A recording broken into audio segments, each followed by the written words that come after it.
Cette vidéo est sponsorisée par Incogni.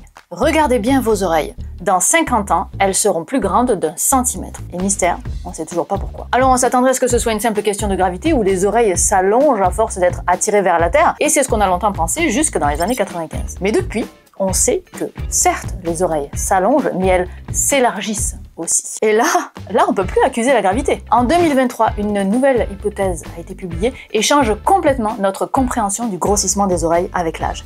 Et jamais, alors ça jamais j'aurais pu penser à cette hypothèse.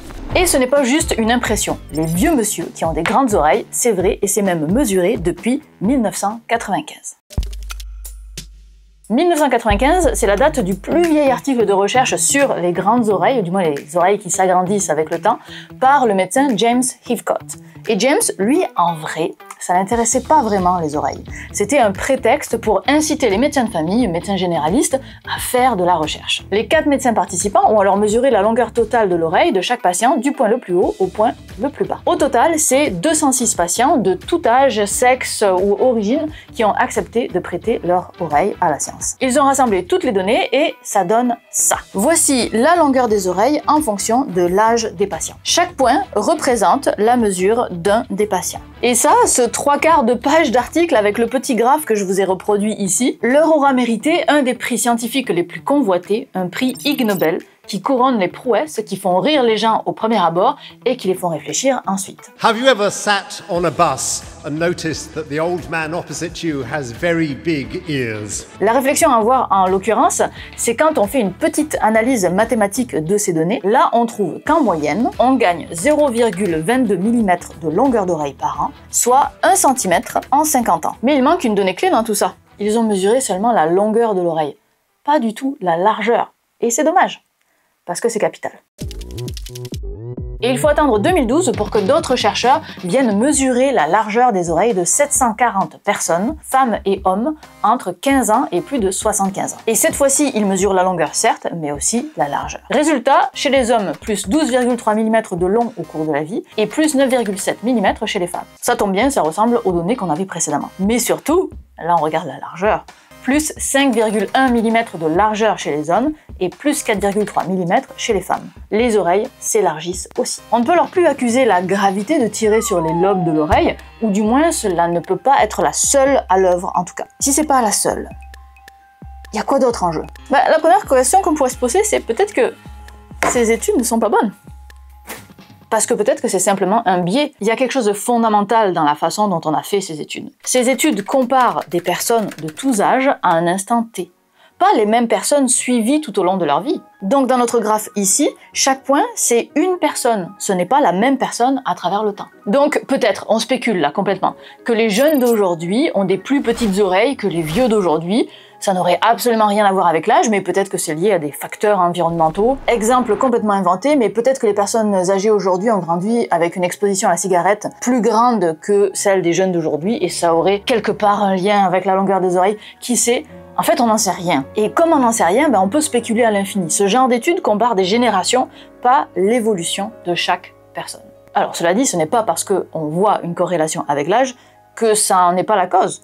Pour parler réellement de l'allongement d'une oreille à travers le temps, idéalement, on voudrait prendre un groupe de personnes, jeunes aujourd'hui, que l'on suit tout au long de leur vie, et dans 50 ans, on publiera les résultats pour dire si, oui ou non, chaque personne a eu une augmentation de la taille de ses oreilles. Mais comme cette étude n'existe pas encore, écoutez, on s'appuie sur ce qu'on a déjà. Et on continue à chercher un lien avec la taille des personnes, le sexe, le poids, la couleur de peau, l'ethnie, etc.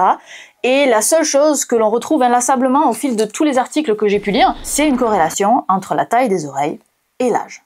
Pas de lien avec les autres facteurs. Si, quand même, petite nuance, les femmes ont des plus petites oreilles que les hommes, mais elles aussi ont des oreilles qui grandissent avec l'âge. Maintenant, je vous amène en 1996.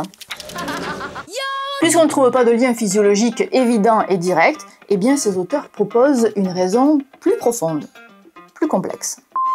Ok, on va pas se mentir, les spams c'est devenu insupportable et le pire c'est que ce ne sont pas juste des erreurs d'inscription, il existe carrément des courtiers de données qui récupèrent votre nom, votre mail, votre adresse, votre numéro, etc.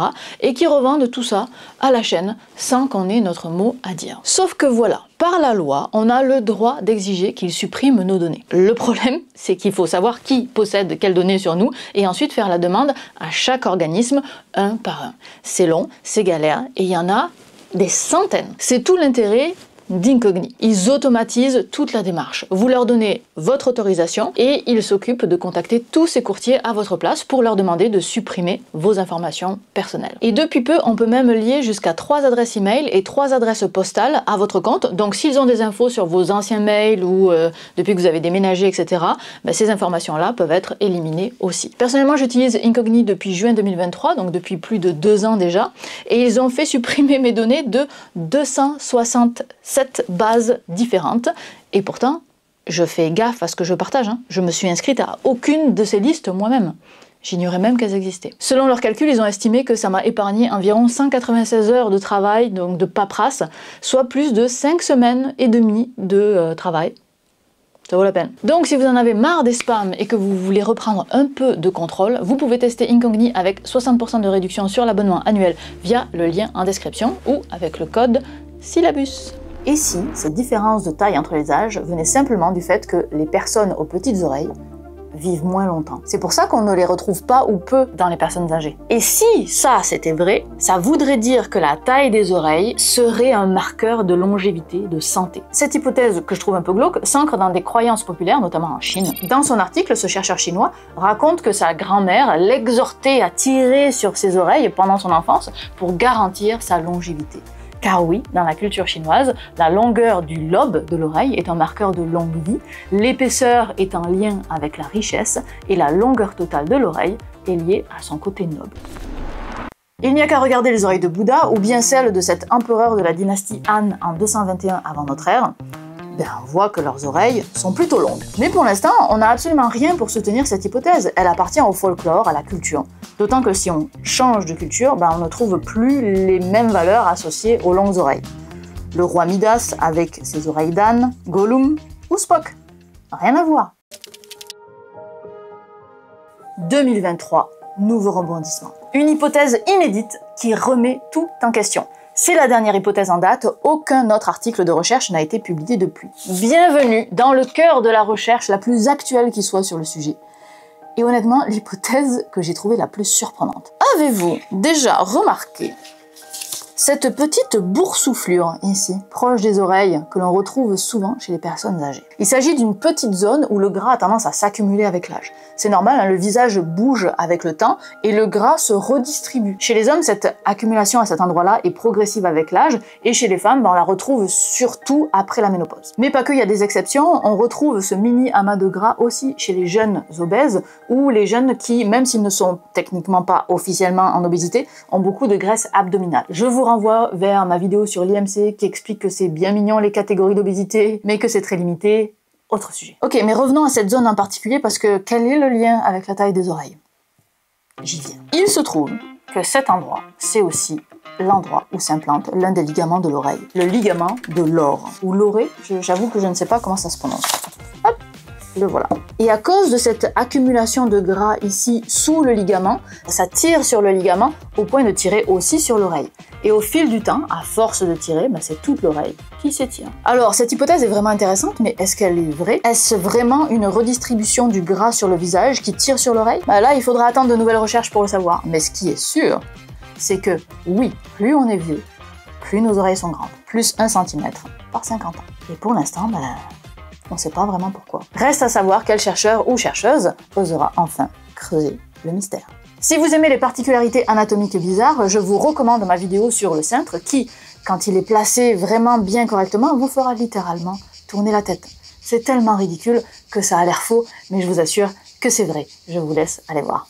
Bye bye.